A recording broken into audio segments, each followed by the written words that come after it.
All right, I'm going to share with you in this video an art book that I really love, and I'm going to flip through there and show you all different things in there that I love and the paintings that I love.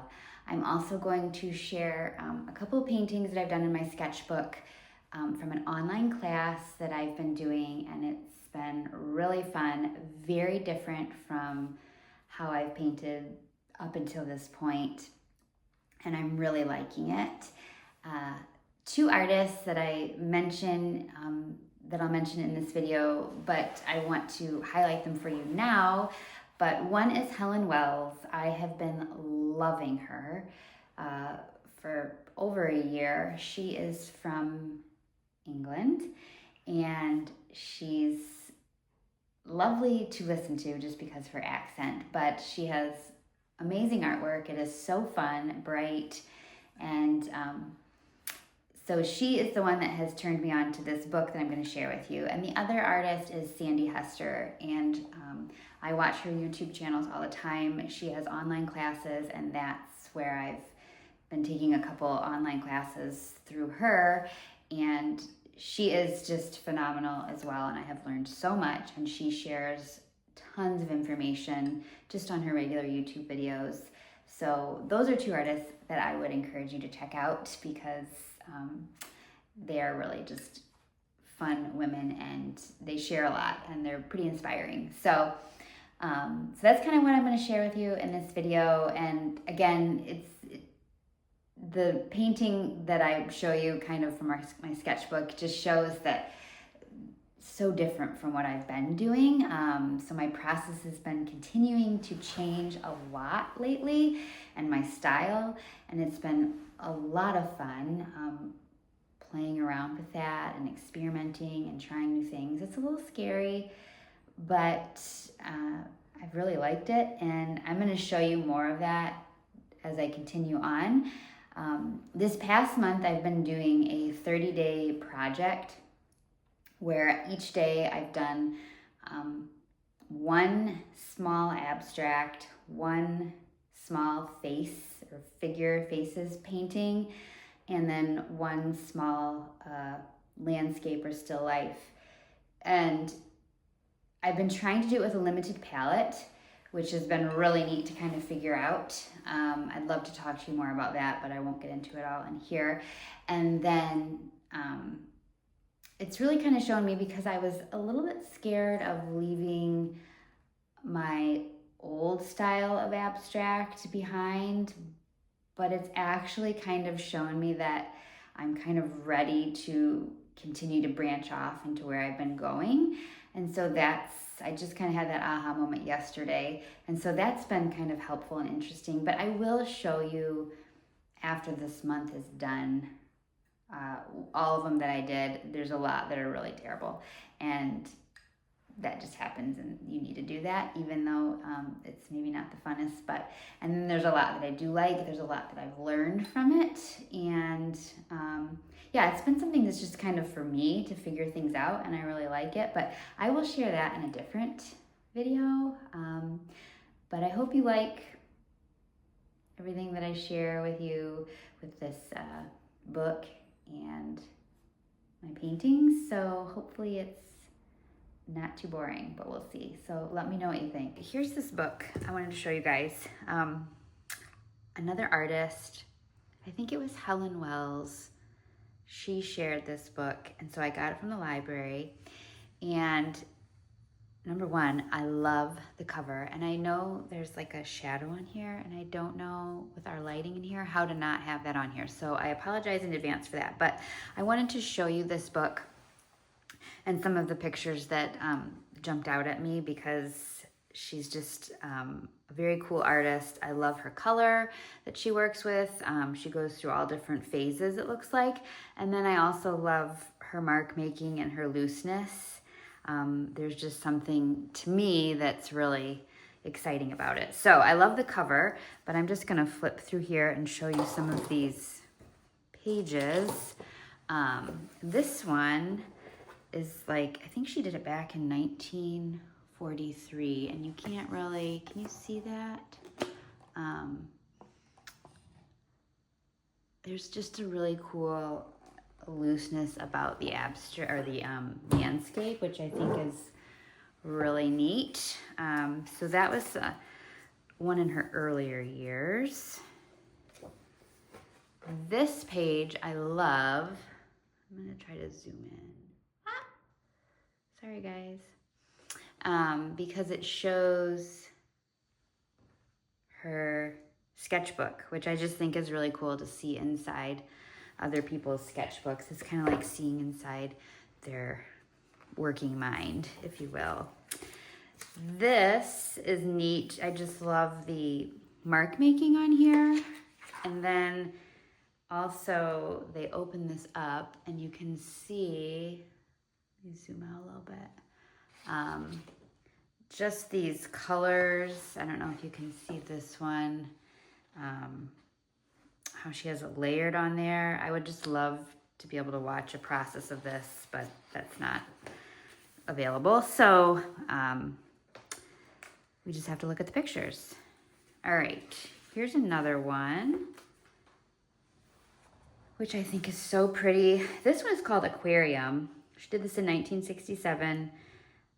I am so drawn to the blues and the greens in this, and I feel like you can actually look through here knowing that it's called Aquarium, and like this to me looks like kind of like an octopus, but your mind can kind of find things in this. But again, I just think it's so neat, the looseness, the gestural marks. This one, there's these two. Again, the color is always something that draws me in, but just the overlaying of all the marks, if you really look in both of these, is really cool, how she does that. And this one is called My Landscape 2. This one is Russian Easter.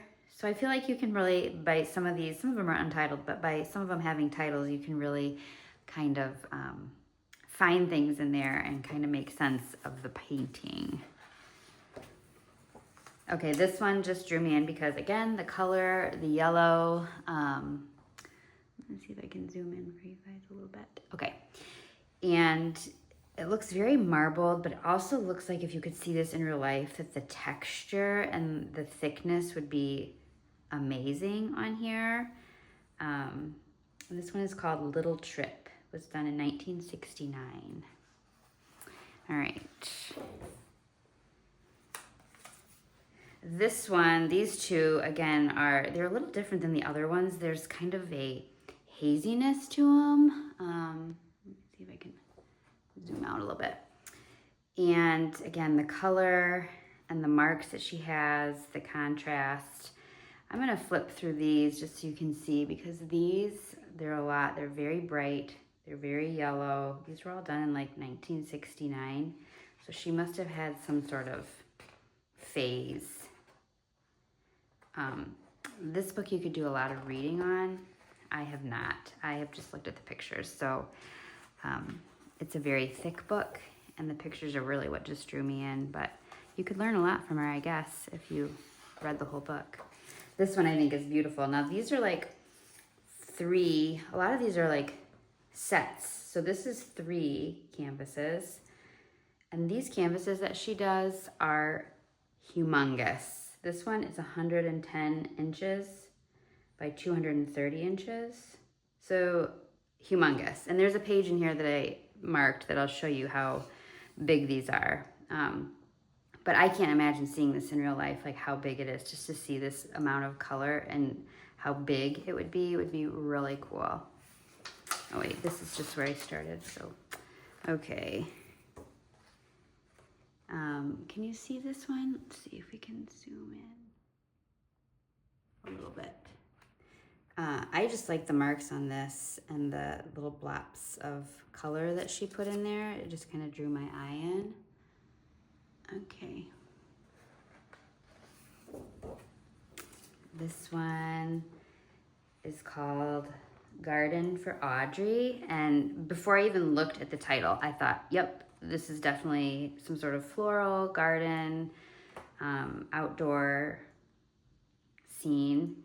and I love it. I would love to be able to paint like this, to break down something that you see to so abstract and loose and gestural. That is like a goal of mine. So I love looking through these paintings to see that. Let's see here. Oh. This one is cool too. Can you see that one?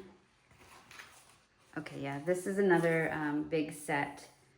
And again, I just love the underneath there. I'm sure like just all the texture and the marks is so cool with the color. And this is another really huge set of 4 canvases. These are all speaking my language. I don't know if the color is translating that well in this video, but so many pinks and bright colors.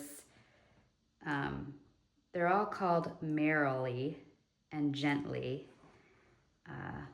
But again, the color draws me in. I'm a sucker for color and for bright color, especially these two. Let's see if you can see this one.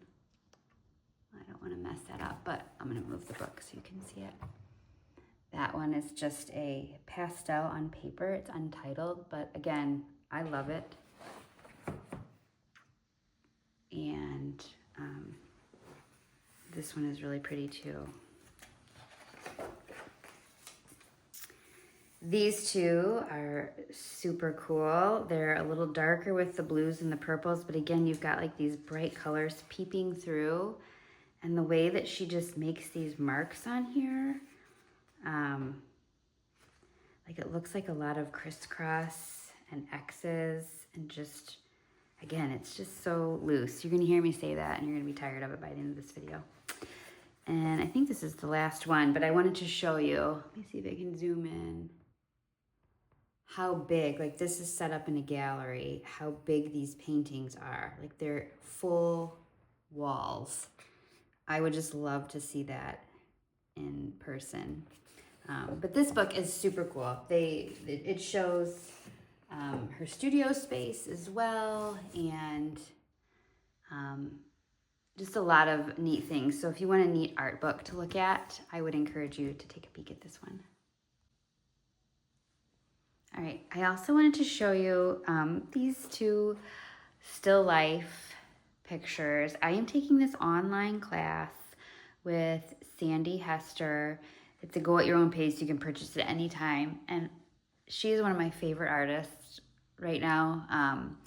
And so she has this online class that is a abstract still life. And so you really kind of break things down. I mean, you could go way more abstract than this, but I've done 2 of these little paintings in this class in my sketchbook, and they are so much fun. I have another set of items that I pulled from around our house to paint for the next class, but I just wanted to show you guys this. This is something that's totally different from how I first started out, and it's been a lot of fun to paint with a limited color palette, which has been key to having paintings that look cohesive together, and building all of these colors from basically, I think 3 colors plus white and black, if you want to count those. But I just think it's super fun to see what you come up with, and the colors and the marks. And it doesn't have to be real life. It doesn't have to be, you know, exactly what you see. You can do it how you want, which I think is a real freedom in there. And it's very, like, I don't want to say childlike, but innocent and just very free and fun and playful. And I've been really enjoying that, along with some different kind of landscapes. So I just wanted to show you those 2, and yeah, show you kind of how things have progressed a little bit and gone way different than from, I'll just show you here, like some of this abstract. This is like a bad page, but this is very different from how this was a year and a half, a year ago. This is kind of where I was, And now we've kind of come, I'll show you here, to, you know, well, there's some faces, doors, but, you know, a little bit more realistic, but not, I guess. I guess I need to find the words for that. But, yeah, so like here's a landscape from Florida for my sketchbooks, and this is kind of what I pulled out to make it really loose and gestural, but still, you know what it is, a building. This is a copying of a book cover that I really liked, that I thought was cool. And then these landscapes, which I'm having so much fun with.